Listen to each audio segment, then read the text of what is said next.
Okay, serious question. Let's say tomorrow Canada shuts its doors. No more immigration. Some of you think housing becomes affordable by next Tuesday. Like, suddenly you wake up in a detached home with a golden retriever named Cooper and enough backyard space for a fire pit you'll use twice a year while insisting you're an outdoors person. Like, you'll get to walk into a merge and somebody will be there like, oh, thank God, we've been waiting for you, straight into a treatment room. Classrooms suddenly only have 12 kids in them. Traffic disappears. Wages go up. And suddenly, there's thousands of jobs waiting for every Canadian who wants one with a resume, Wi-Fi, and a dream. No. See, folks, somewhere along the way, immigrants became the duct tape explanation for literally every problem in Canada. Can't afford a house, long ER wait times, too many kids in the classroom, can't find a job, Tim Hortons got your order wrong, mass immigration. And look, I get it. People are stressed. But just because something feels true doesn't make it true. Canada doesn't have an immigration problem. Canada has a math problem. And the math, it's ugly.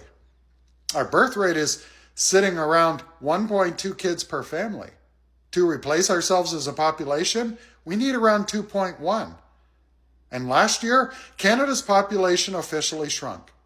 We aren't replacing ourselves, and we're aging fast. So before somebody goes, good, less people, hold up there, Haas.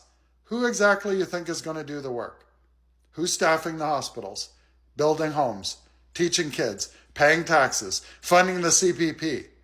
Because civilization is basically a subscription service, and enough people have to be young enough to keep paying into it. So let me draw you a picture, and I'll use the crayons to make sure it's easier for some of you to get this. Canada with no immigration. 25 years from now, the average age in Canada is 65. More pressure on healthcare. More retirements than replacements. Hospitals short-staffed. Construction too. Schools shrinking and closing. Businesses struggling to hire. Rural communities hollowing out. In 50 years, even worse problems. Fewer workers supporting even more retirees. Greater pressure on taxes. Long-term care exploding in cost. Fewer consumers. Our GDP collapses. And 75 years from now, you're looking at a smaller, older country trying to maintain everything with a shrinking workforce. A population of 15 million down from the current 40 million. Fact, not opinion. The smart folks have already modeled this. You can dislike math, but math doesn't care. So this is right about where some smart mouth jumps into the comment section with, I'm not anti-immigration, but... Ah yes, my favorite sentence on Canadian social media. And the next part sounds like it was workshopped in a Facebook comment section at 2 a.m. I just don't want mass immigration. Let's talk about that. First, yes, Canada increased immigration in recent years, especially coming out of COVID. But some of you talk like immigration got invented in 2022. Canada has relied on immigration for generations. And the average numbers over the past decade don't look a whole lot different than 100 years ago. This country literally grew through immigration. Entire neighborhoods built by newcomers. People from all over the world. Canada didn't become Canada accidentally. We built it with wave after wave of newcomers. But, undeterred, the mouth breathers in my comment section then like to pivot and come back with, they're all from one country. No, hun, they're not. Let's say the quiet part out loud, okay? These people are usually talking about India, aren't they? So yeah, India represents about a third of all new immigrants. A third. That's nowhere near everybody. Immigrants today come from all over, just like they did 100 years ago. India, the Philippines, China, Nigeria, Pakistan, Iran, the US, Syria, and a pile of others. And this matters because people confuse what they notice with what's true. You saw 3 Indian students at a Tim Hortons, and suddenly Canada's turned into New Delhi overnight. But that's not data, that's vibes, and vibes aren't evidence. Now, since we're here, let's talk about Tim Hortons. Because respectfully, some of you are being real weird about Tim Hortons. Yeah, I'm talking to the people acting like Western civilization collapsed because somebody with an accent handed them a double-double. It's not Canada anymore!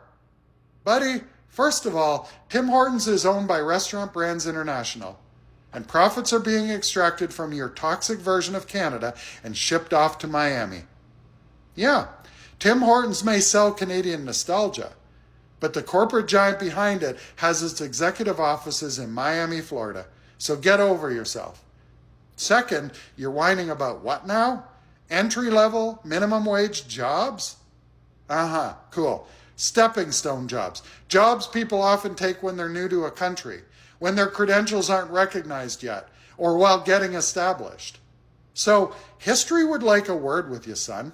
Because your Ukrainian grandfather, Italian nonna, Portuguese uncle, or Irish great-grandparents, a whole lot of them arrived with thick accents, limited English, different customs. Then their kids went to school, learned English, built businesses, became nurses, teachers, tradespeople, engineers, or accountants. That's literally the Canadian story. You don't become Canadian the second you land. You become Canadian by staying, building, contributing. And can we just be adults for a second? If your entire economic future can be destroyed by somebody applying for an entry-level minimum wage job, maybe the problem isn't immigration.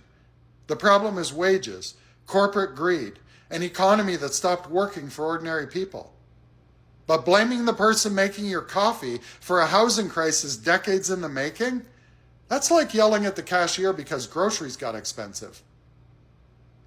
And here's where we got to get uncomfortable, because some of this, it isn't really about immigration, is it? If every newcomer looked like they stepped out of rural England in 1954, with perfect English, pale skin, the same religion, same cultural references, a whole lot less of you would be screaming, "Invasion!" You know it. I know it. Everybody knows it. So let's just call a spade a spade. Because once you strip away all the slogans, this stops being about numbers and starts being about who they think deserves to be here. But blaming immigrants for every broken system in Canada is just lazy and wrong. Because a lot of those systems were underfunded, mismanaged, or neglected for decades, systematically, deliberately, by the conservative provincial governments you keep electing. But those kids you're complaining about at Tim Hortons, their children and grandchildren will someday be your nurses, PSWs, pharmacists, or accountants. The people paying taxes into the system that keeps you alive, paying CPP so your retirement check shows up, and making sure grandpa doesn't wander into traffic at the nursing home after dementia kicks in. That's the future of Canada. It always has been. Wave after wave of people showing up, building lives, struggling, integrating, contributing. That's not the destruction of Canada. That is Canada. Maybe just not the version of Canada you're comfortable with, though, right? You want the one that's white, Christian, straight, and English-speaking, don't you? But hey, you can dress up a pig any way you like, and it's still a pig. Canada doesn't have an immigration problem. Canada has a not enough people problem. And unless somebody invents 22-year-old nurses in a factory somewhere, people have to come from somewhere. And whether you like that reality or not, math wins. Facts win. No one cares about your feelings, what you believe or think. We only care about what we can prove. Peace out. And if you're not already subscribed, you should be. It's going to be a ride.